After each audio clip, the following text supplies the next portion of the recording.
Have you ever scrolled through the internet and seen those posts claiming that just a handful of families secretly control the entire world? Names like Rothschild, Rockefeller, Morgan, DuPont, and Medici pop up again and again, whispered in conspiracy theories and grand tales of hidden power. We've all heard them. But are these stories just elaborate myths, or did these families truly pull the strings of history, shaping our world from the shadows? Today, we're going to dive deep, separate fact from fiction, and uncover the real story behind these legendary dynasties. Let's get right to the biggest question. Do a few families really control the global economy today? The short and simple answer is no. There isn't some secret council of 5 families meeting in a dark room, deciding the fate of nations. That's pure fiction. However, the reason these stories persist is because they're rooted in a kernel of truth. These families didn't secretly control the world, but they absolutely played a monumental role in building the modern financial and industrial systems we live in today. They were pioneers, power brokers, and titans of their time, and their influence was very, very real. So let's start with the name that gets thrown around the most, the Rothschilds.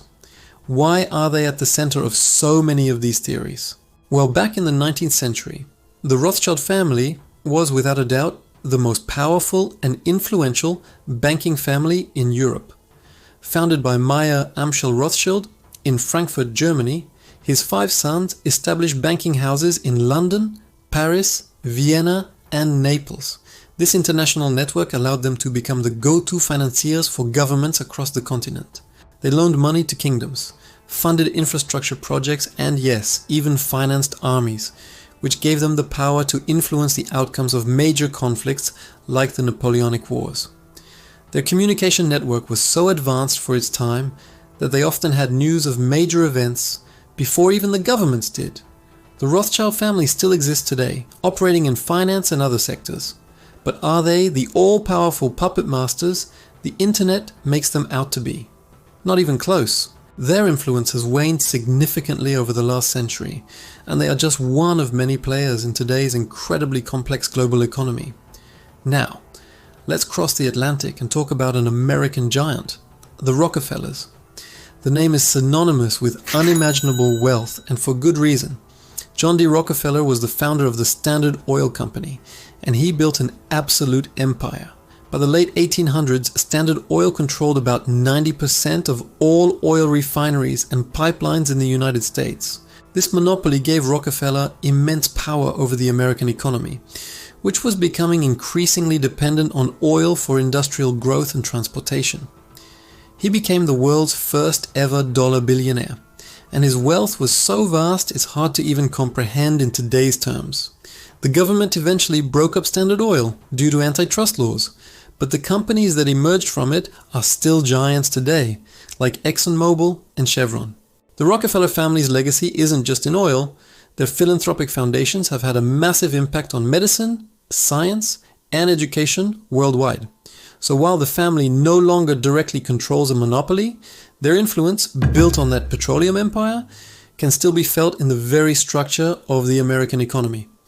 Next up, the Morgan family. If the Rockefellers controlled the oil, the Morgans controlled the money. In the late 19th and early 20th centuries, the House of Morgan, led by the legendary J.P. Morgan, became the financial heart of the United States. J.P. Morgan wasn't just a banker, he was a force of nature.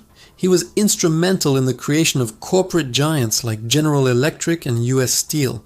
What's truly incredible is that during times of financial panic, before the existence of the Federal Reserve, the US government would turn to J.P. Morgan himself to bail out the economy.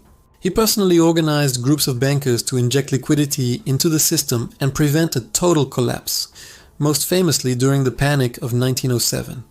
He was, in effect, a one-man central bank.